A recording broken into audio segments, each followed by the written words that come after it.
Hi, my name is John. This is my informative presentation. So, who I chose to interview, his name is David Havens. He works at IBM.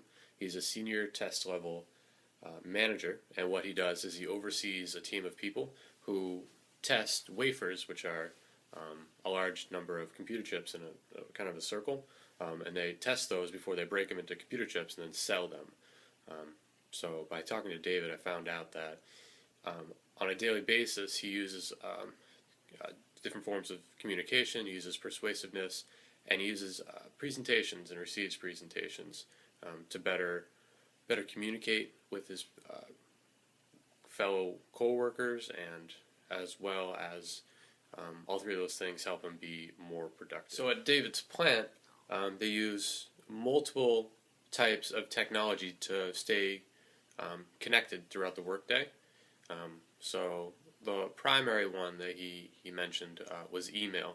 So he says he gets hundreds of emails a day, and it's his job and his responsibility to sort through those emails, reply to them, keep them in an organized fashion. So email is definitely their primary source of communication when he's talking with his coworkers. Another big form would be telecommunication. So they have meetings over the phone because it's not always easy to have everybody present at the meeting, or if they're communicating with people overseas, because IBM is a pretty big corporation, they often talk to people in Japan. So they'll have meetings like that over the phone, which is kind of cool. They also use two different types of screen sharing that goes hand in hand with the telecommunication. So if they want to do a presentation over the telephone, they can set up PowerPoint on their laptop and share that to all the other people who are communicating with them, which is pretty cool. It's a great way to convey information, and it keeps it so it can be productive throughout the workday without having to worry about driving to meetings or meeting in a conference room. But they do meet in conference rooms when it's only like a small group of people or people at the local plant. So at the local IBM plant, David says that he attends a whole lot of meetings in person as well as over the phone. So he says that he attends upwards of 20 meetings per week, as well as he presents about 4 to 5 presentations per week.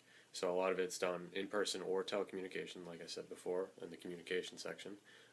Also, all the information that, like the PowerPoints or the presentations that are given or received, all that information is documented and then stored and filed accordingly to where you can easily find it.